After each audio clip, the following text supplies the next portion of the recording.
Diabetes রোগীর পায়ের যত্নে আমাদের কিছু জিনিস খেয়াল রাখা উচিত, যেটা রোগীরা নিজেরা বাসাতেই করতে পারেন। এর মধ্যে রোগী নিজে প্রতিদিন নিজের পাটি ভালোভাবে পরীক্ষা করে দেখবেন, এটাতে কোনো কেটে গিয়েছে কিনা বা কোনো কড়া পড়ে গিয়েছে কিনা বা কোনো আঘাতের চিহ্ন আছে কিনা, এটা উনি ভালোভাবে পরীক্ষা করবেন। রোগী প্রতিদিন নিজের পা ভালোভাবে পরিষ্কার করবেন এবং সেটা অবশ্যই কুসুম গরম পানিতে এবং সাবান দিয়ে। অনেক বেশি গরম পানি যেটাতে বার্ন হওয়ার সম্ভাবনা থাকে এরকম পানি ব্যবহার করা যাবে না। পা পরিষ্কারের পর পাটি ভালোভাবে শুকনো করে নিতে হবে এবং 2 আঙ্গুলের ফাঁকের যে জায়গাটি থাকে সেটি অবশ্যই ভালোভাবে শুকিয়ে নিতে হবে এবং পাকে ময়শ্চারাইজ করতে হবে ভালোভাবে। এবং পায়ের নখ যেটা আছে সেটা একটা রিজনেবল লেন্থে কাটতে হবে, খুব বেশি ছোট করেও কাটা যাবে না, আবার খুব বেশি বড় করেও কাটা যাবে না।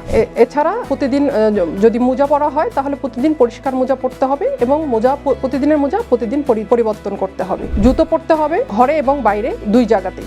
ঘরে চলাফেরা করলে যে জুতো পরবো না এরকম ডায়াবেটিস রোগীর ক্ষেত্রে করা যাবে না, এটা রোগীর পাকে বিভিন্ন আঘাত থেকে সুরক্ষা দিবে। এছাড়াও যাদের পায়ে বিভিন্ন ধরনের ডিফর্মিটি যেমন বুনিয়ন বা কোনো প্রমিনেন্ট টো এই ধরনের সমস্যা আছে, তারা নিজেদের জন্য কাস্টম মেড, যেটা জুতোর দোকানে স্পেশাল অর্ডার দিয়ে বানাতে হয়, এরকম জুতা তারা বানিয়ে নেবেন। এবং কখনোই তারা নিজেরা পায়ে যদি কড়া পড়ে যায় নিজেরা কখনোই নিজে বাসায় এটার কোনো ঘরোয়া রিমেডি দিয়ে এসব চিকিৎসা করা তার কখনোই ঠিক হবে না, এটাতে জটিলতা আরো বাড়বে। সুস্থ জীবন,